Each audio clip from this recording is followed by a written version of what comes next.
एक बार की बात है, प्रमुख स्वामी महाराज जी मेमका गांव से भावनगर के लिए निकल गए थे।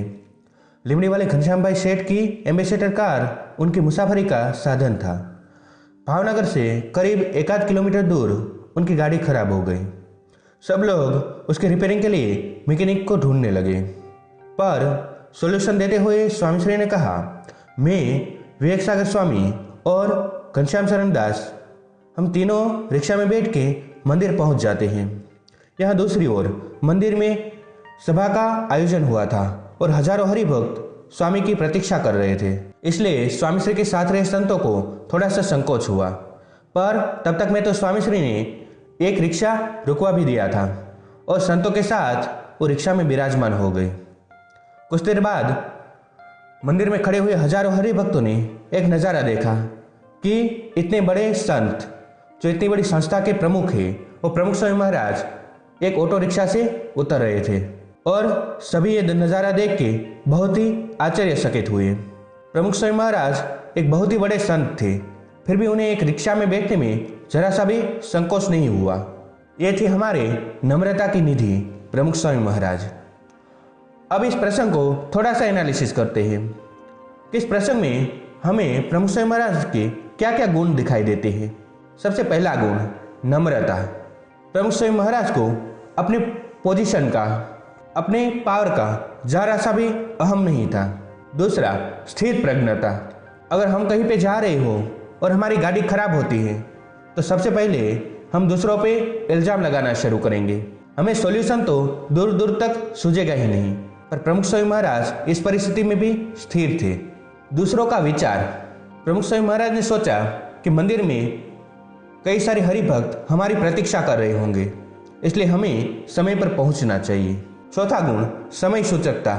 प्रमुख स्वामी महाराज जी ने समय पर पहुंचने के लिए हर मुमकिन कोशिश की, खुद को सॉल्यूशन ओरिएंटेड रखा कि इस परिस्थिति में बेस्ट सॉल्यूशन यही था कि वो किसी और वाहन से सभा स्थल तक पहुंच जाए। ऐसे तो मनन करने से कई सारे गुण हमें प्रमुख स्वामी महाराज के इस छोटे से प्रसंग से मिलेंगे। अब हम इसका दूसरा पहलू सोचते हैं कि अगर इस सेम परिस्थिति में हम होते तो क्या करते।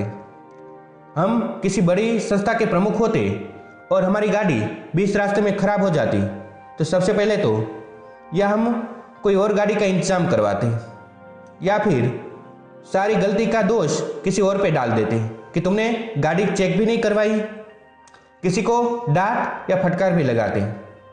पर प्रमुख स्वामी महाराज ने ऐसा कुछ नहीं किया। अब तीसरा पहलू सोचते हैं कि प्रमुख स्वामी महाराज ने इसमें क्या नहीं किया। तो प्रमुख स्वामी महाराज जी ने अगर वो चाहते तो भावनगर मंदिर से एक और गाड़ी मंगवा सकते थे या किसी से गाड़ी का जुगाड़ करवा सकते थे, पर उन्होंने ऐसा नहीं किया। उन्होंने सबसे सिंपल रास्ता चुना, एक रिक्शा पकड़ ली। प्रमुख स्वामी महाराज किसी और पे दोष दे सकते थे या सलाह दे सकते थे कि नेक्स्ट टाइम गाड़ी चेक करवा के निकलना, पर उन्होंने ऐसा कुछ नहीं किया। किसी और को टेंशन भी नहीं दिया। सब लोग डरे हुए थे कि अब क्या करें, पर प्रमुख स्वामी महाराज ने सॉल्यूशन निकाला, किसी पे इल्जाम नहीं दिया।